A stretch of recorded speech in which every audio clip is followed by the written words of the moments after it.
செங்கன்சீர் நோக்கர்களே வணக்கம். நேரு குடும்பம் அப்படின்னு சொல்றோம். ஸோ நேரு காலம் முதல் அதுக்கப்புறம் இந்திரா காந்தி இன்று வரை பார்த்தோம்னா இந்த உச்ச நீதிமன்ற தீர்ப்புகள், சில உயர் நீதிமன்ற தீர்ப்புகள், இது எல்லாமே பார்த்தீங்கன்னா பணக்காரர்களுக்கும் வசதியானவர்களுக்கும் சார்பாக தான் இருக்கு. சுருக்கமாக சொன்னா ஒரு சோசியலிச சமுதாயம் அமைவதற்கான தீர்ப்புகளா அவை இல்லை. உதாரணத்துக்கு இந்திரா காந்தி அம்மையார் மன்னர் மானியத்தை ஒழித்தார், வங்கிகளை தேசிய உடைமையாக்கினார். இல்லை நியாயமானது தானே சார்? ஒரு சோசியலிச சமுதாயத்து தானே அது. உடனே என்ன பண்ணாங்க, இந்த உச்ச நீதிமன்றம் இந்த இரண்டையும் செல்லாதுன்னுடுச்சு. அதுக்கப்புறம் அந்த அம்மா வேற மாதிரி அமெண்ட்மெண்ட் பட்டு அது சரி பண்ணாங்கன்னு வச்சுங்க.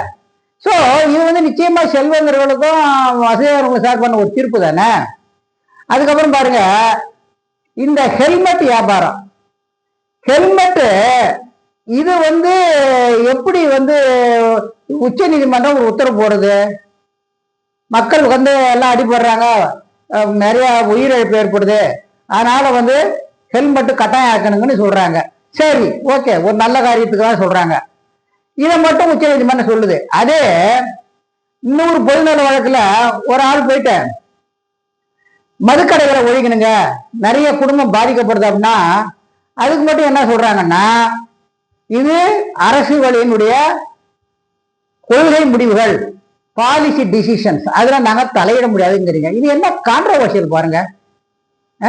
ஒண்ணுக்கு இப்படி பேசுறீங்க, இன்னொன்னுக்கு அப்படி பேசுறீங்க. ஸோ இந்த ரெண்டையும் ஒத்து பாத்துறீங்கன்னா மறுபடியும் அது பணக்காரர்கள் ஆதரவா தான் இது இருக்கு. அதே மாதிரி நீட்டு, இவிஎம் இதுக்கு எதிராக கோர்ட்டுக்கு போனும்போது இதே உச்ச நீதிமன்றம் சொல்லுது இவிஎம் சரியா தான் இருக்கு.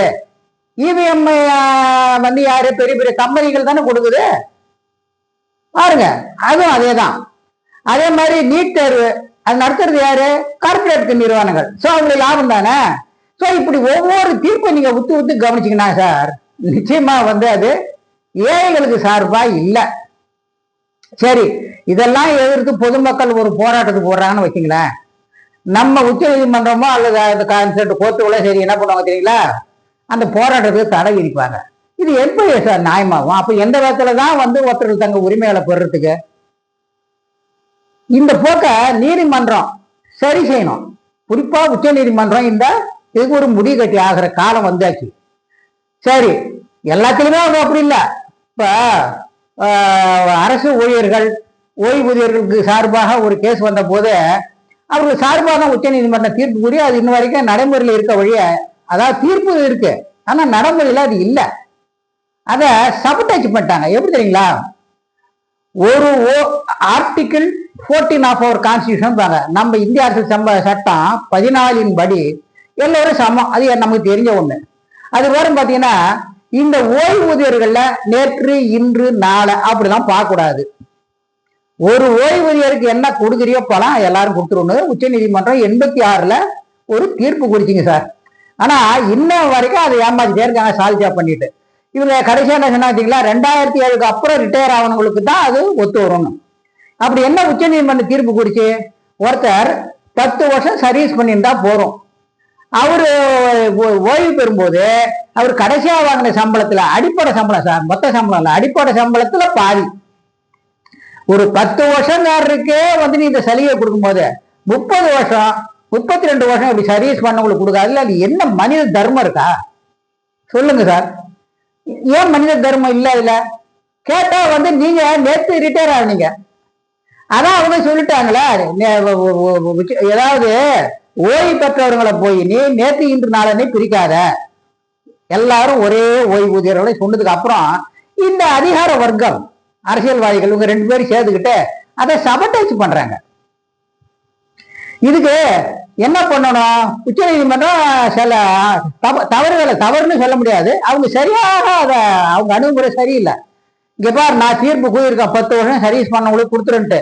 என்னுடைய இந்த தீர்ப்பை காட்டி என்ன ஒரு வக்கீல் மூலம் ஒருத்தர் அஃபிடவிட் ஃபைல் பண்ணிட்டாருன்னா உடனே அவர் பலனை கொடுத்துருங்க. அதுல கேட்டு ஹைகோர்ட்டு அப்ப மறுபடியும் என்கிட்ட வர்ற வேலைலாம் வச்சுக்காதீங்க. இப்படி ஒவ்வொருத்தருக்கும் நாங்க கேஸ் நடத்திக்கிட்டு இருக்க முடியாது. எங்க உத்தரவு ஃபாலோ பண்ணி ஒரு வக்கீல் ஃபைல் பண்ணிட்டாருன்னா இம்மீடியட்டா அவருக்கு கொடுத்துருங்க, அந்த பாதிக்கப்பட்டவருக்கு அப்படின்னு சொல்ல வேண்டியதானே. உச்ச நீதிமன்றம் சொல்லவே இல்லைங்க.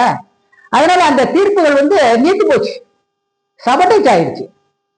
அதனால இந்த இனிமேலாவது இப்ப என்ன பண்ணிட்டாங்க தெரியல, மத்திய அரசு ஒரு புதுசா தத்துவத்தை பண்ணியிருக்காங்க.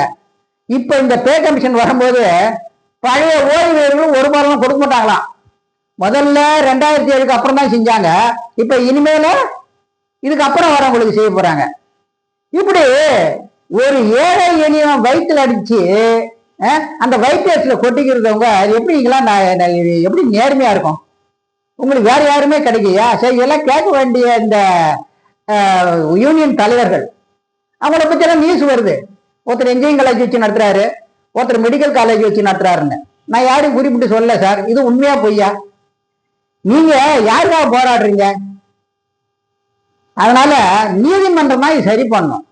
நீங்க ஒரு தீர்ப்பு கூறினீங்கன்னா அதை காட்டி எனக்கு அதை கொடுன்னு வேற ஒருத்தர் பாதிக்கப்பட்டவர் சொல்றாருன்னா அதுக்கு கொடுத்துருங்க சார். அதே மாதிரி போராட்டத்தை தயவு பண்ணி தடை செய்யாதீங்க. எதுக்கு போராட்டத்தை தடை செய்யறீங்க? போராட்டம் வந்து ஒரு மக்களின் அடிப்படை உரிமை அது அப்படின்னு சொல்லி நீதிமன்றங்களுக்கு இது ஒரு ரெக்வஸ்ட் தான், நான் உங்களை விமர்சிக்கல அப்படின்னு கூறி விடைபெறுகிறேன். நன்றி.